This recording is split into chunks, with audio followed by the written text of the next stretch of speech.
Alright, so this is the second time I've done this recording because the first time I didn't have my microphone on and a silent presentation turned out not to be very helpful.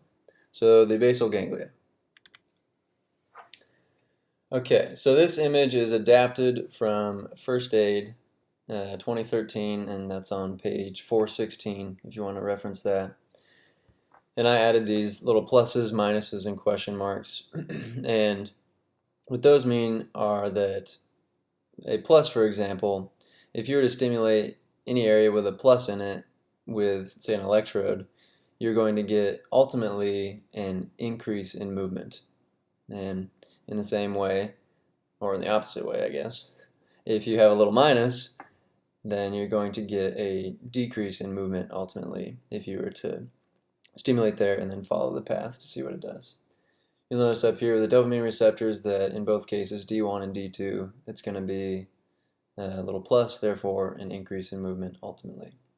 I also added that glutamate is the stimulatory neurotransmitter and GABA is the inhibitory neurotransmitter, and green means go, red means stop, to help you with that. So the little question mark is there because in the putamen you can decide to go down either the direct pathway, which we'll see is going to lead to an increase in movement, or the indirect pathway, which is going to lead to a decrease in movement. So the putamen can choose which path to go down. So you don't know, question mark. All right, so I'm going to walk through the excitatory or direct pathway just as an example, and it's wise to think about the basal ganglia excuse me, in successive steps so you can kind of keep it straight in your head. And to aid in that, I have these little light bulbs which are kind of dim right now, and they will either light up or turn off depending on what's going to happen to the activity in that area. So, for example, the first thing that's going to happen in the direct pathway is that the cortical inputs are going to excite via glutamate the putamen. So what's going to happen to the putamen? Its activity is going to go up, and therefore it lights up. Well, the putamen is more active now, so that's going to release GABA to the globus pallidus interna, which will decrease the activity of the globus pallidus interna because GABA is an inhibitory neurotransmitter. So you have decreased activity in the globus pallidus interna as indicated by the light that just turned off. So if you have decreased activity here, that's going to lead to less inhibition via GABA of the thalamus. So if you have less inhibition, that's going to essentially excite the thalamus. Therefore, it's going to light up or have an increase in activity. An increase in activity in the thalamus is going to lead to an increase in activity in the motor cortex because it is green for glutamate stimulatory. So that's going to light up as well. And of course, if you have more activity in the motor cortex, you have an increase in movement. So this is the step-by-step pathway for the indirect pathway. It's similar, but has a few more steps. And I didn't do the light bulbs for that because we had only had so much time in the seminar day presentations. But you can go through this yourself, and hopefully it'll make sense if you just use kind of the same approach as we used in the direct pathway. Just a quick little mnemonic that the indirect pathway is going to be the inhibitory pathway for movement, so you're going to get a decrease in movement in the inhibitory pathway.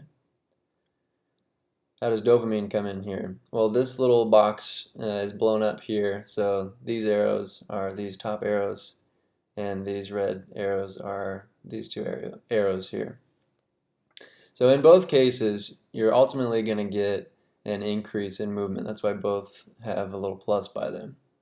If you were to stimulate these D1 receptors, you're going to stimulate the direct pathway, and we know that that is going to lead to an increase in movement.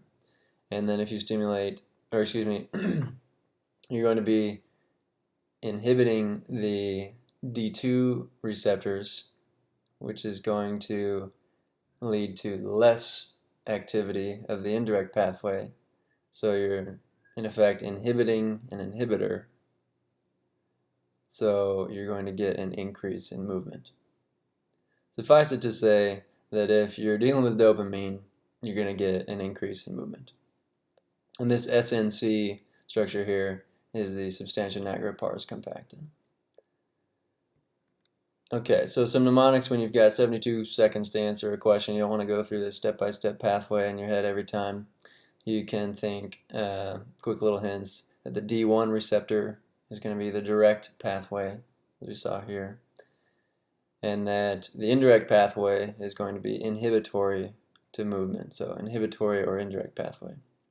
The last one isn't a very good mnemonic, but it may or may not work for you, so I included it anyways. If the thalamus increases movement, then the subthalamic nucleus is going to decrease movement. Just kind of think opposites there. Okay, so my question for you is, which structures in the basal ganglia would you electrically stimulate, that is, excite, in order to inhibit movement?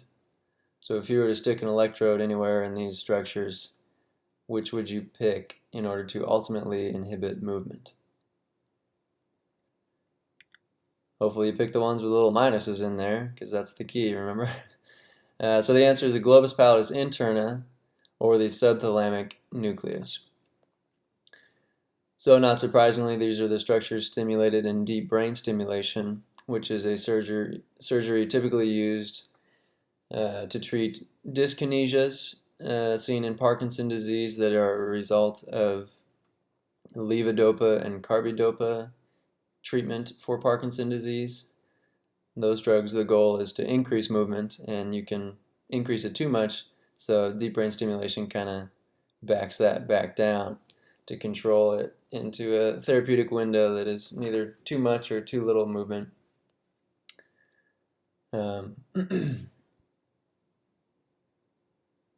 So let's walk through just the globus pallidus interna pathway real quickly here.